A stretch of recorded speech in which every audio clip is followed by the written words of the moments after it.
όχι δηλαδή μόνο επίσκοπος, αλλά κάθε πρόσωπο μπορεί να κουβαλάει την Εκκλησία όπου και να πηγαίνει, στη φυλακή και σε άλλα μέρη του κόσμου. Επειδή και η Εκκλησία είναι πρόσωπο, και πρόσωπο τι σημαίνει? Σημαίνει συλλογή. Ένα πρόσωπο μπορεί να συλλέγει πολλά πρόσωπα μέσα του.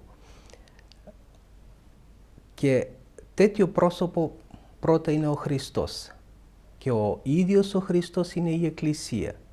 Αλλά όταν εμείς μαθαίνουμε να ζούμε αυτή την ζωή του Χριστού, και αυτό το μαθαίνουμε στην Εκκλησία ακριβώς, τότε και εμείς γινόμαστε πρόσωπα που συλλέγουν όχι μόνο τα άλλα πρόσωπα, αλλά και ολόκληρη τη κτήση μέσα του.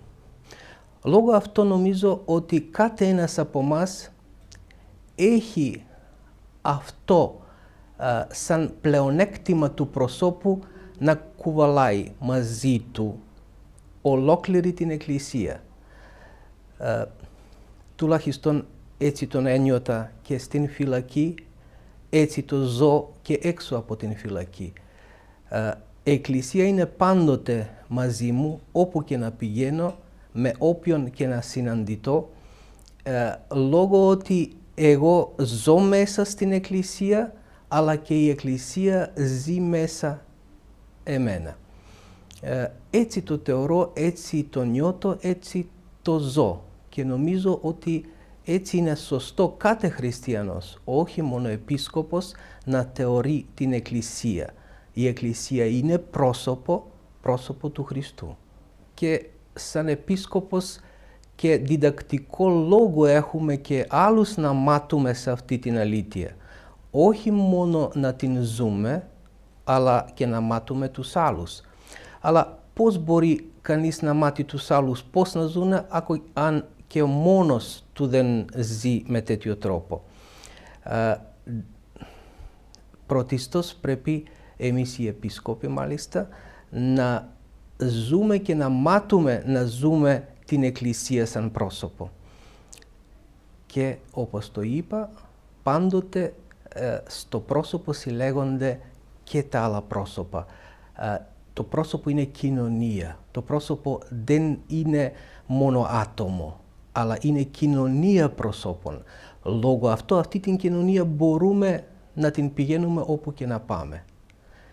Αυτό σημαίνει σωστή αντιμετώπιση και της Εκκλησίας και της έννοιας του προσώπου. Όταν λέμε έπασχε η Εκκλησία, έπασχε γιατί? Λόγω ότι στην Εκκλησία όλοι είμαστε ένα πρόσωπο του Χριστού. Και αυτό όταν εμείς οικοδομούμαστε στην αυτή την κατάσταση και αυτό το σώμα της Εκκλησίας, ακριβώς βλέπουμε ότι ό,τι και να γίνει σε ένα μέλος του σώματος, αυτό έχει επιρροή και στα άλλα μέλη. Ολοφάνερο ήταν ότι έπασχε σε αυτή την περίπτωση ένας μέλος του σώματος. Εγώ ήμουν στην φυλακή, έτυχε αυτό που έτυχε, δεν ήταν καθόλου ευάρεστο, ήταν πολύ δύσκολο. Και πώς να μην πάτουν άλλα μέλη του σώματος του Χριστού? Λόγω αυτό, όπως είπατε και μεταφέρατε αυτή την εμπειρία της Εκκλησίας, αντέδρασαν με κάποιο τρόπο, προσευχή, διαμαρτυρία ή κάτι άλλο, και τα άλλα μέλη του σώματος του Χριστού. Κάτι που γίνεται στον άνθρωπο είναι μια εμπειρία. Αυτή την εμπειρία μπορεί να είναι καλή και με κακή έννοια εμπειρία. Αλλά ό,τι και να γίνει, ο άνθρωπος έχει αυτή την δυνατότητα μέσα την Εκκλησίας να μεταμορφώσει τα γεγονότα προς τον καλό. Αυτό νομίζω είναι τόσο σημαντικό που μας έμαθε ακριβώς ο Χριστός και την Εκκλησία. Η Εκκλησία είναι ένα εργαλείο που μεταμορφώζει τα πράγματα και το κακό του κόσμου μπορεί να το κάνει καλό. ακριβώς αυτή η εμπειρία τι ένιωτα και εγώ σε όλο το κακό που ήταν στην φυλακή και που έτυχε αυτά τα τελευταία χρόνια στη ζωή μου. Το κακό μπορεί η Εκκλησία να το μεταμορφώσει και όταν μαθαίνει ο άνθρωπος αυτό, περισσότερο ο επίσκοπος όταν ξέρει αυτούς τους τρόπους της μεταμορφώσεως, όχι μόνο που είναι εμπειρία για τον εαυτό του, αλλά μπορεί να την μεταφέρει, να την μεταδώσει στον ποιμνιό, σαν προσωπική εμπειρία που είναι πολύ σημαντική, ότι αυτό που σημαίνει προσωπική εμπειρία δεν μπορεί να το αλλάξει καμία άλλη εμπειρία ακουστή ή διαβαστή. Αυτό που νιώθουμε και το ζούμε προσωπικά δεν έχει ανταλλαγή.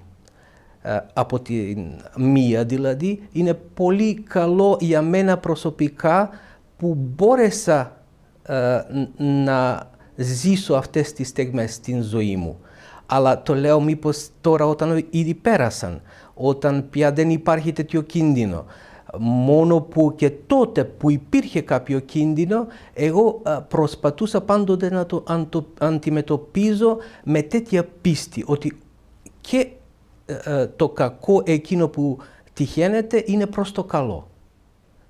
Και έτσι τον ζω και έτσι θέλω να το μεταφέρω στους άλλους. Δεν είναι αυτή την προσωπική δύναμη, η ιδιωτική δύναμη, ατομική δύναμη, έτσι να το πω. Αυτή είναι δύναμη της Εκκλησίας για την οποία έτσι προηγουμένως μιλούσαμε. Δηλαδή, βγάζουμε τα συμπεράσματα και τις έννοιες. Τι σημαίνει αυτό στη ζωή μου και στη ζωή της Εκκλησίας. Τι ανάγκη έχει από κάποια πράξη Εκκλησία από μένα. Και από αυτή την θεώρηση, ανάλυση, λογική πράξη, προσευχή πολύ, βγαίνει τέτοιο αποτέλεσμα και σε αυτή την περίπτωση βγήκε απόφαση ότι πρέπει οπωσδήποτε εγώ να παρουσιαστώ εκεί για να είναι σαν προώτηση πιο γρήγορα να γίνει κάτι καλό. Εγώ, μάλιστα όπως λέτε, δεν ήμουν αναγκαιωμένος να μπω στην χώρα, αλλά η κατάσταση τα αναβαλόταν μόνο. Και τίποτα, τι τα λύναμε, μπορούσε να περνούσαν χρόνια και τίποτα δεν τα λυνόταν. Αλλά με τέτοιο τρόπο, με τέτοια κατάσταση που ήδη έτυχε, βλέπουμε ότι τουλάχιστον κινήθηκαν τα πράγματα.